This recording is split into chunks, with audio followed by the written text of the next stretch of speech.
kind of talk out some of the nuances and the specifics of the minimal viable email sequence. And if you saw in the email yesterday, we've been, or at least the past couple emails, depending on how it's scheduled for you, I'm really big about how to get people's attention and keep their attention. And that really happens in two aspects. So the minimum viable email sequence has two major focuses. One is on the actual quantity of emails, and that is the fact that it's really important to send, most likely, we need to send more emails to people, and more intelligent types of emails to people because they are so busy.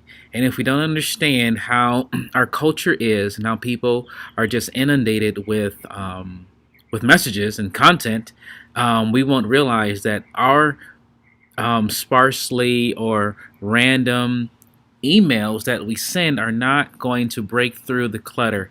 And sometimes it just takes us to send more emails. It's simple, but again, it's the minimum. It's required. It's the minimum thing you need to do to get people's attention is to send them more emails.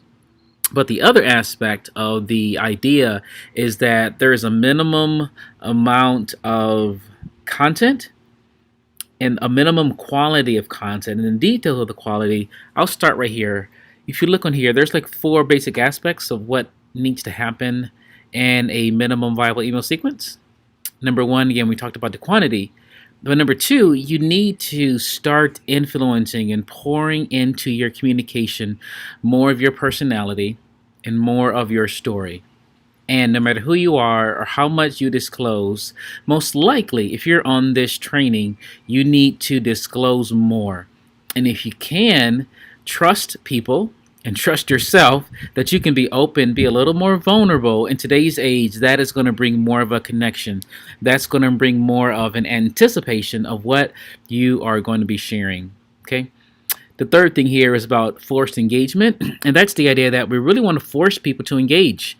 We really want to not be passive about sending our communication. We want to continually communicate with them until they engage. And people can engage in two ways.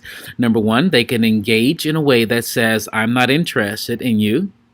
And we want people to say that. Or they can engage and say, or their behavior will show, okay, I want to hear more about this specific thing that you're talking about. Okay, that's real simple. There's two options for engagement. Tell me you want more, tell me you want less. But we are not allowing people to ignore us and to be passive and do nothing. So that's why the engagement is important. And I just want to throw out the word forced because I really want to get people to make a decision. I am not interested in them passively ignoring what I'm trying to communicate.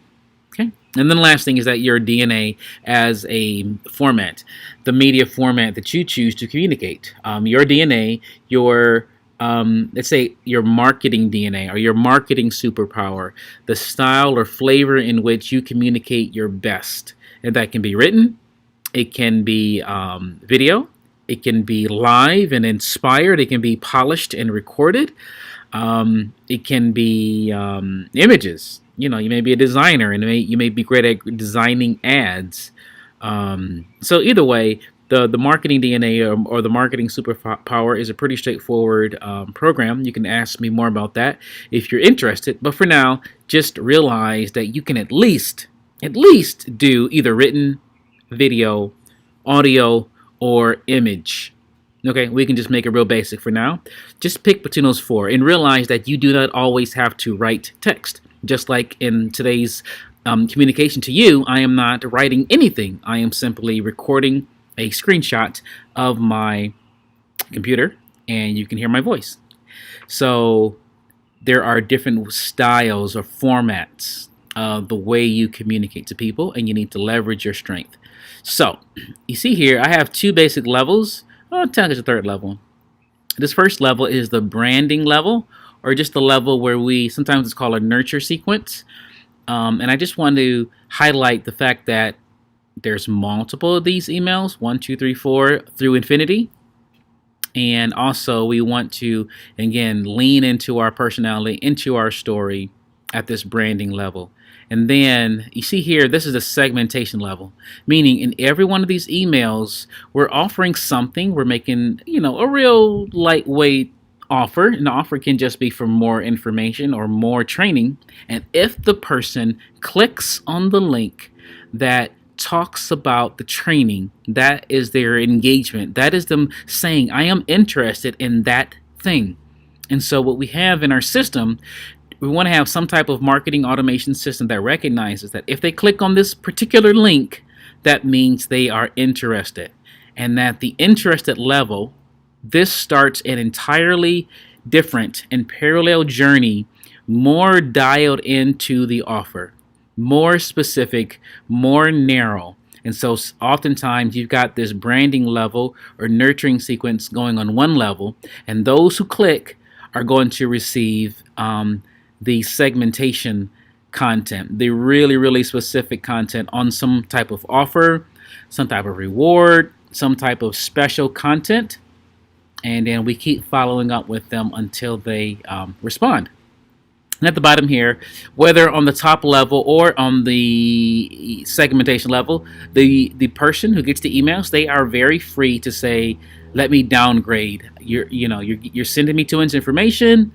They can reduce the amount of content if it's too much, or they can say, of course, they can always opt out of your email if they choose to be disconnected from you.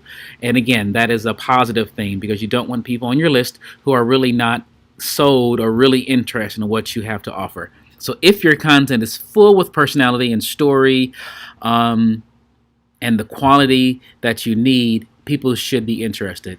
So that is the basic overview of your branding level. If they click on a specific piece of content in the branding or nurturing level, they get a second level of communication to you that is very narrow and more specific to the particular offer. And then lastly, they always have the option to downgrade. So this is the minimum viable email sequence kind of talked out to you. And again, if you need any help on building this specifically on your company offer, your company brand, your company product, just give me a shout. You know how to reach me. Just reply back to the email that you got with this piece of content. I hope this helped you. If you got any comments, please, again, just comment on the video or comment back in the email and let me know if you got any questions. Okay, thank you. Create a great day.